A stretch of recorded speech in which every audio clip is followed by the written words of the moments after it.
Welcome back, Coach Esme. Glad to be back, Coach Sam. Ooh, we're having such an awesome conversation, eh? Yeah. You know, coaches never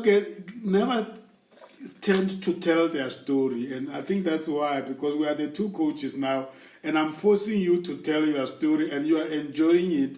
And I think the people that you are coaching, they must be feeling so empowered. We didn't know that Coach Esme has this type of life behind her. Yes, Sam. And you know what? I don't talk about myself. You really have.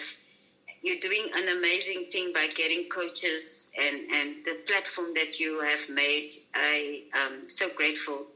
Yeah, because our stories are so powerful and they can teach so much. But because we are too humble, we are not like, I almost mentioned a particular nation, but let me not do that. We are very humble as Africans, as South Africans for so much.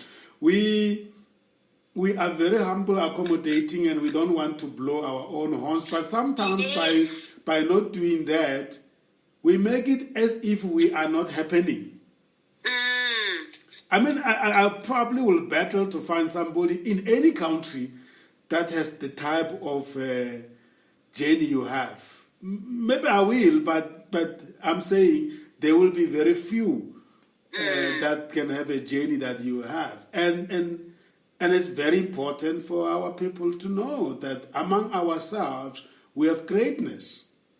It's true, Sam. And that greatness has nothing to do with the title or the position you are holding, either in a company or in government, in a society. It is just this humility that we have seen in our leaders like O.R. Tambo and Nelson Mandela. It is in all of us and many other leaders, Desmond Tutu, and the women that we can mention out there. But it is actually something that needs to be engaged accordingly, because sometimes it becomes our own weakness because we don't tell the stories. It's very true, Sam. Sometimes the humility that we have, and as a coach, that it's not about you; it's always about the client. It is a weakness that we have, because people don't know, and our stories can be the answer to someone else's problem.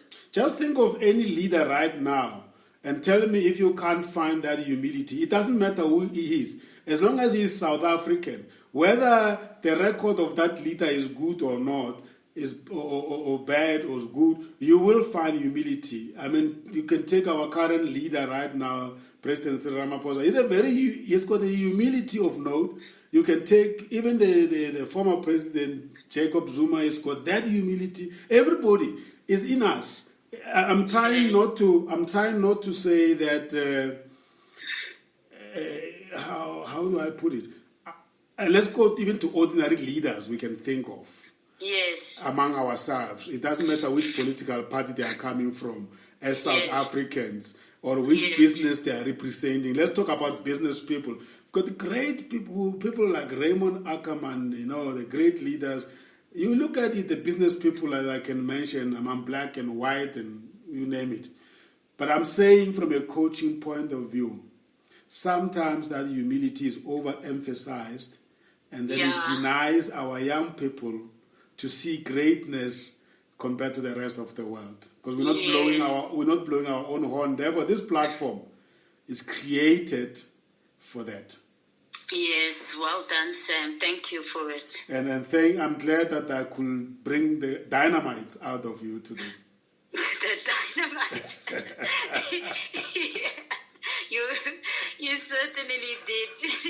Yeah. No one has asked me these questions before, really. Yeah.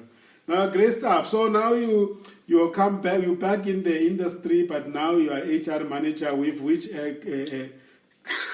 cruise line, Holland, America.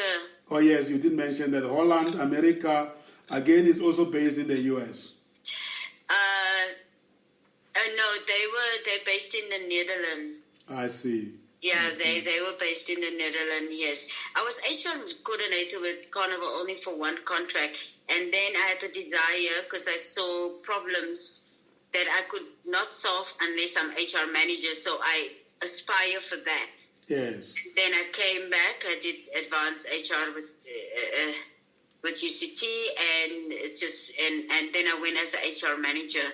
And that for me was life-changing experience because now I could wear my coaching hat, consultancy hat. I was responsible for training and development. I was responsible for onboarding and offboarding.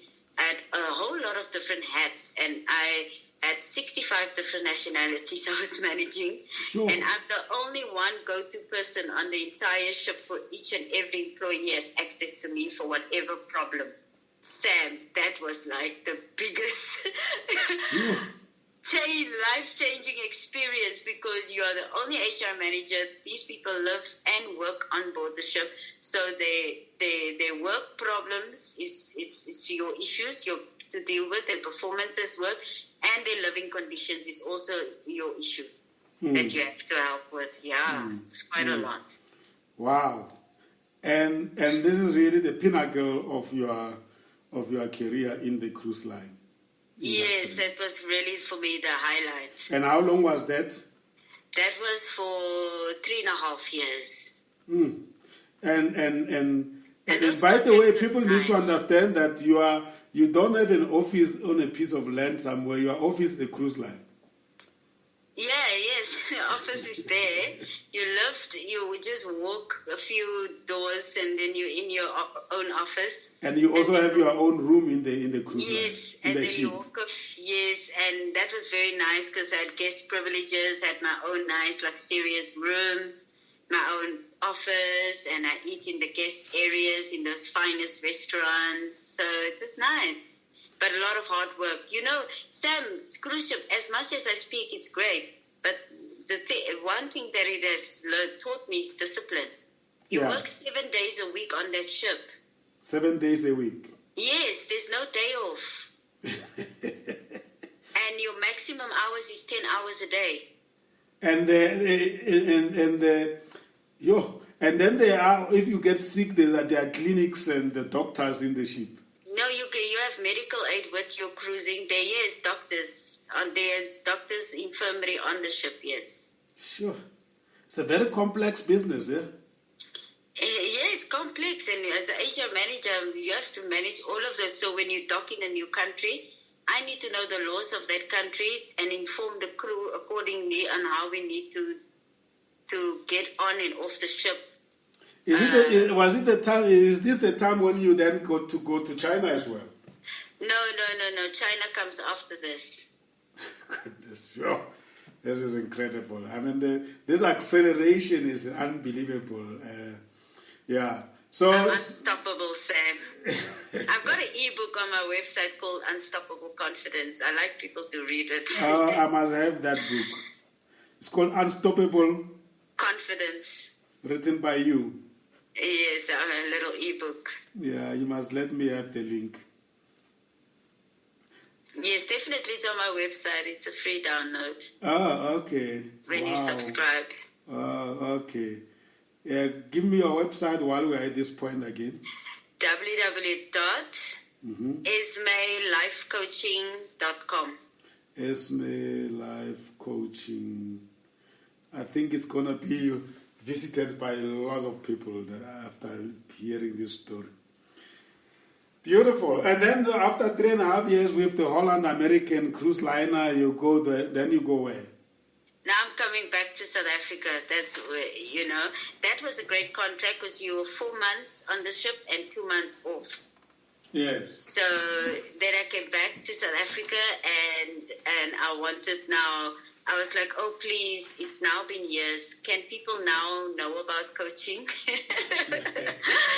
Because now I want to settle and, done living in so many different places in the world. So I came back. And so Esme Witbooi Coaching was originally established in 2011. I just want you to know that's been the journey.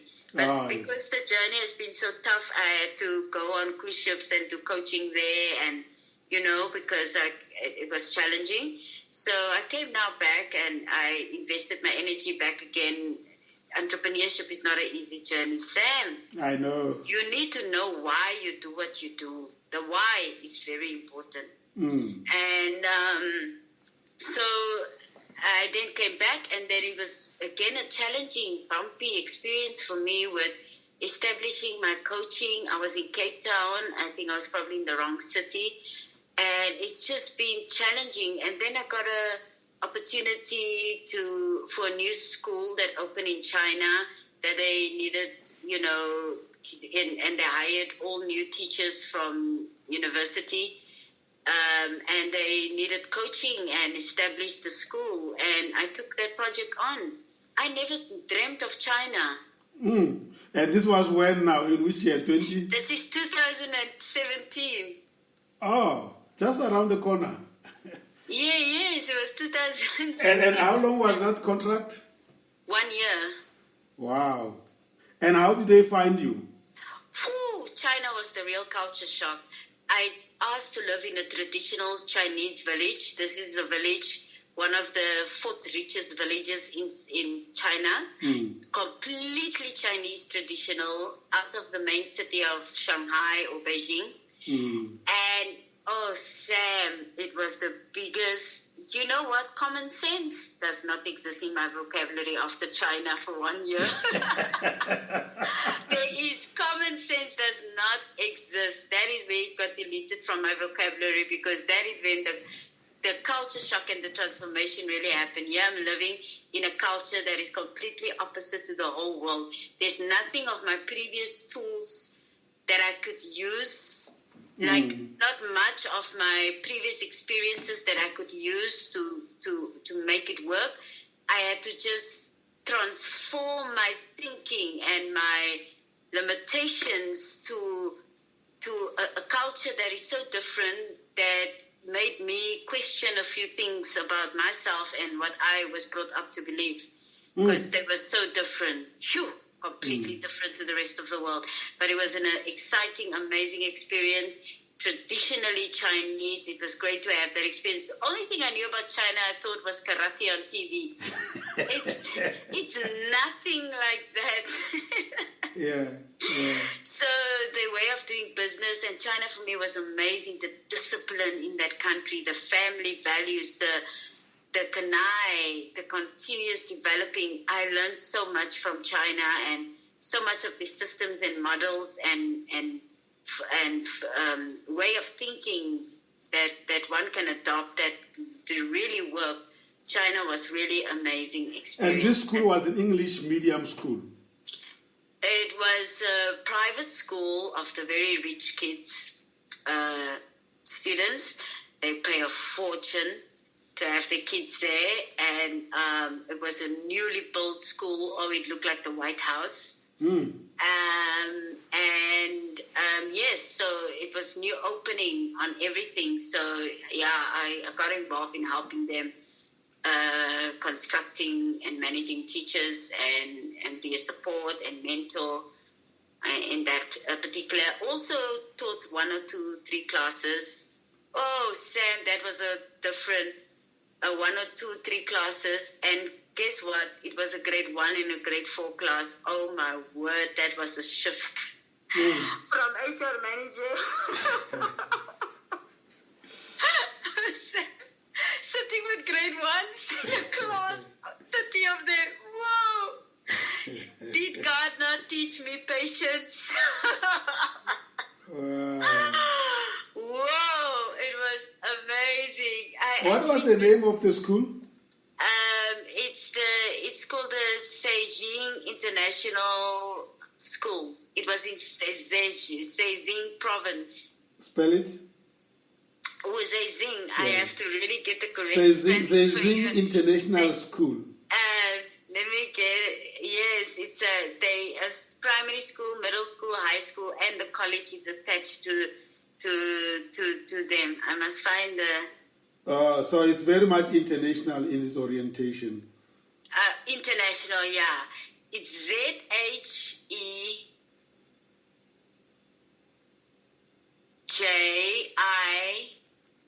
N-A-M-A-G. Okay, say G. In Nama Town. N-A-M-A, Nama Town. That was the name of the... N-A-M-A. N-A-M-A. Yeah. In Nama Town. That was school in China. Wow, that was quite an interesting experience. Wow, you're taking me back to China. I can see you have some fond memories of all these places. I have amazing memories. And you see this is, and you never really revisited them, and it just makes you realize that you have a rich memories, you have a rich journey. It's helpful to do that because it brings life to your system. Yeah? It does, and it makes you be grateful all over again. And I don't look at my achievements, Sam, and I really don't look at it. And you underestimate I them. undermine it. I underestimate it, and I was very blessed to have had this kind of experiences that people can only dream of. Absolutely, and I think now we are using that experience to educate ourselves, and that's why I say it is very important to let people tell their stories, but also relive these memories because it gives you a little bit healthy. more. And was that the last? It sounds like that was your last job.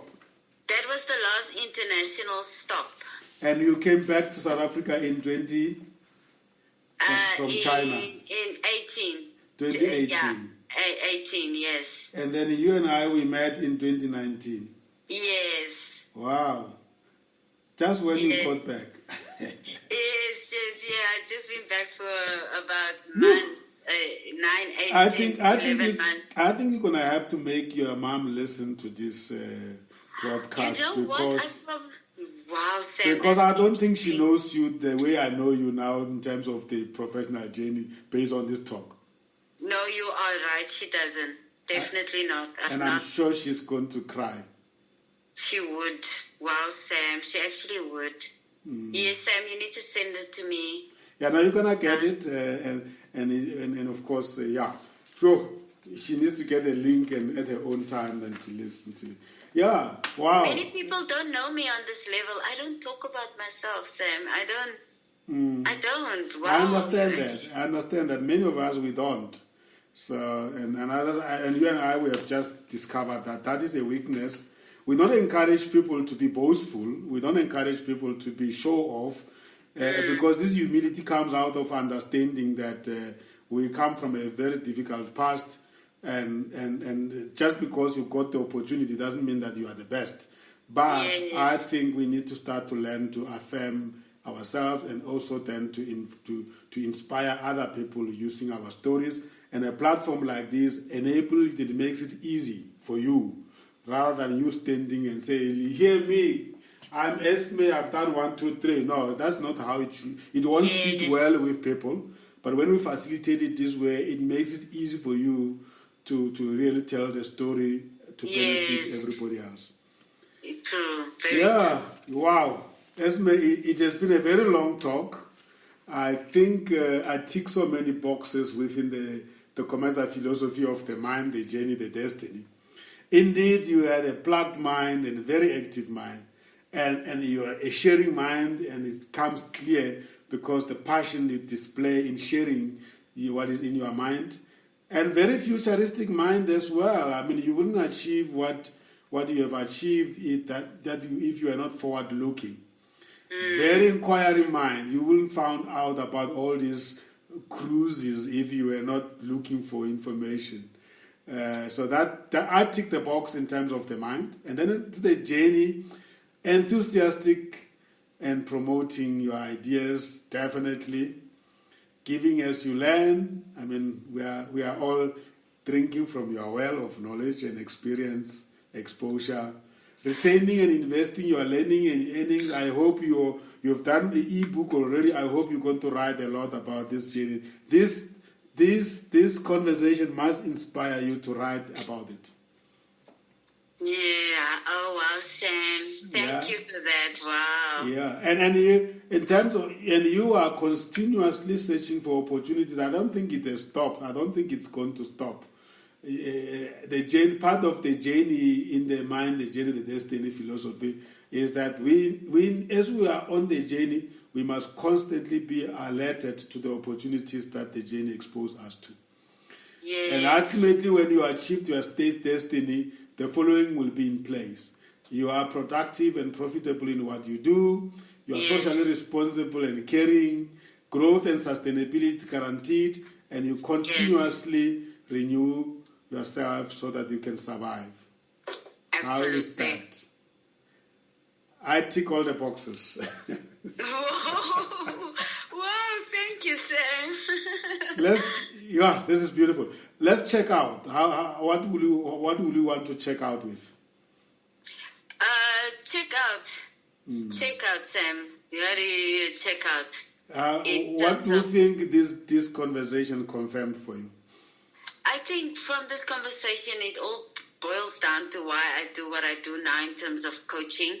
I think I took all of that experience from childhood and from the traveling, and now I'm very excited that I can conform all of that and being able to through my work, be able to help other people. Absolutely. To achieve the impossible and to dream. Absolutely. And yes, so I think that is where I'm currently at with my coaching, and I like to encourage others out there that nothing is impossible. The only impossibility is you telling yourself that it's not. Yeah, absolutely. And what as you were telling your story, you must have picked up some aha moments there about yourself. Aha moments about myself. As you were telling your story. Where you were surprising yourself as you were telling the story. As I was telling the story, me think, and where I was surprised in myself is that I don't know how I got to survive and live in so many different countries and made it. I don't. Yeah. That for me was like the aha, and I think that came from. I think that is now my thank you back to my upbringing. So for me, the principles that gets installed in a child when they are young, it will come through in your adult life. They go a long way.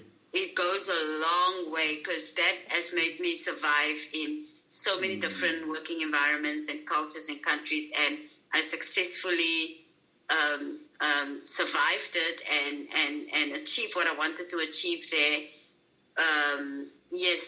Successfully. So that for me was a big thank you to those values that I grew up with that helped me get through it. And another thing that was a moment for me is that I'm a go-getter.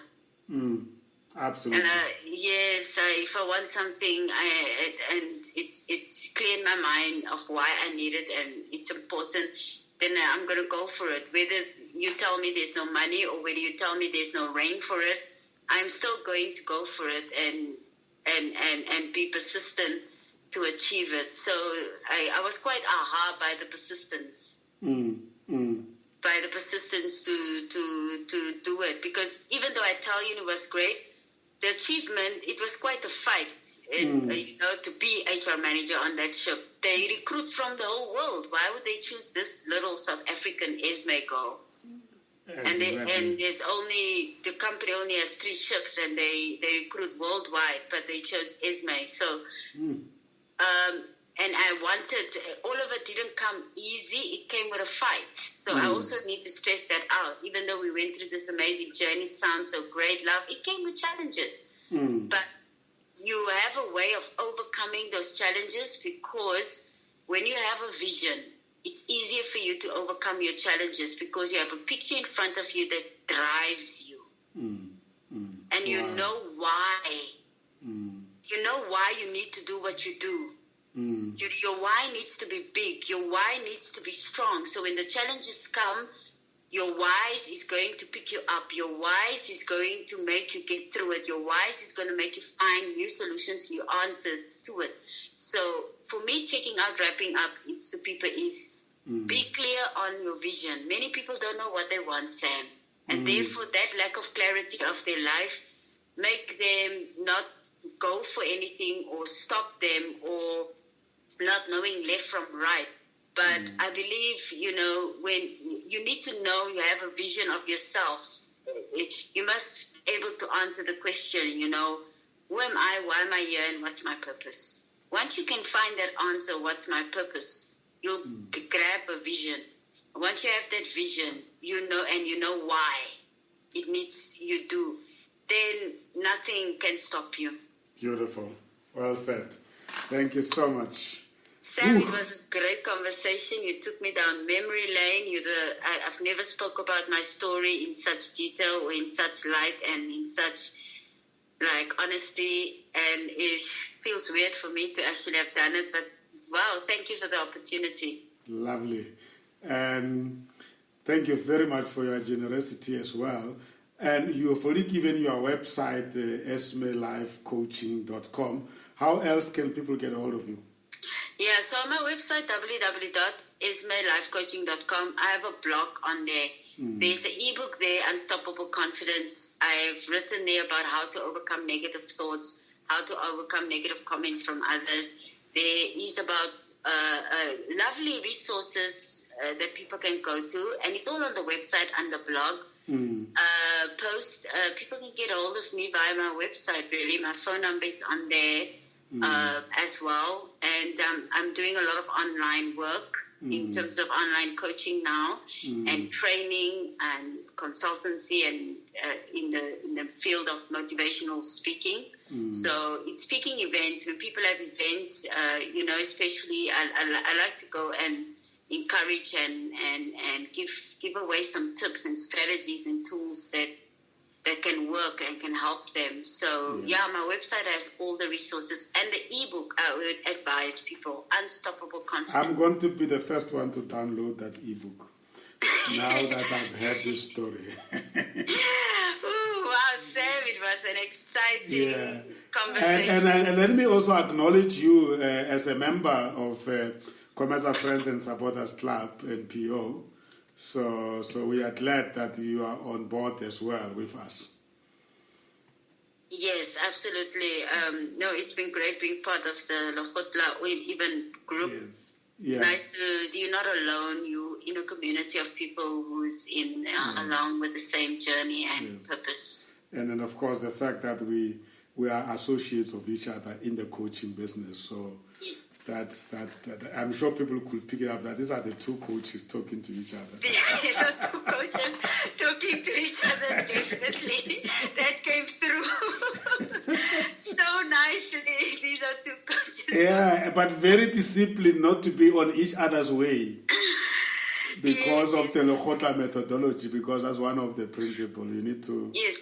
Yeah, and just before I wrap up, Sam, just to speak about what I'm currently doing. So now I'm currently in the executive coaching space, and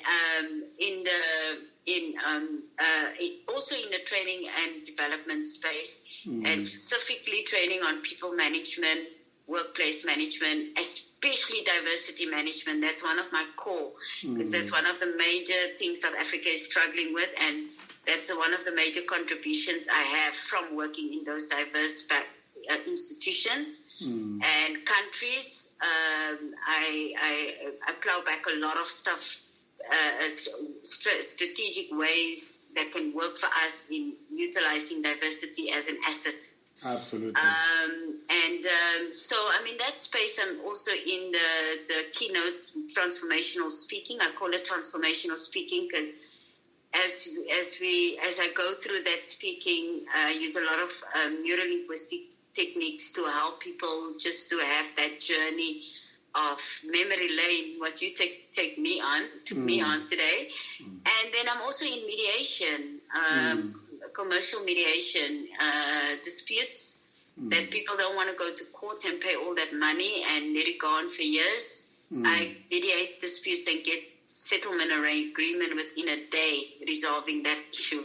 So that's the space that I'm currently occupying and working in, and very excited to make a contribution to South Africa as a country and as a nation. Beautiful, beautiful. With regard to diversity management, I need to bring you into touch with one of our associates, Professor Bulive. Him and I, we do quite a lot of diversity in organizations. Maybe we must rope you in, or you rope us in as well as associates whenever there is a demand for team to facilitate diversity. Oh yes, that would be awesome. I saw one when you and I had a conversation about your diversity model approach. Yes, absolutely. Great stuff. Thank you so much, Esme. It's been a pleasure. Ladies and gentlemen, that was Esme Margi Witbooi, the girl from Cape Flats that went around the world and came back home. We are glad she's back home. And she's getting involved with us in the coaching fraternity. I think we're going to contribute a lot to the growth of our country, the continent. And of course, we remain connected to the world. It doesn't matter where you are in the world, our contribution is wanted. Once again, I'm Sam Zima. I'm the CEO and the Executive Business Coach at Comeza GOC International. Visit our website, www.comeza-goc.com. And of course, you are invited to consider taking membership either as individual or corporate at Comeza Friends and Supporters Club NPO. And that can be done online at www.comezaclub.africa. You're welcome to send us email at callcenter@comeza-goc.com. That was Comeza Radio Africa. We thank you for tuning in. We are looking forward to welcoming you at our next broadcast. And we say now goodbye, be safe, and take care.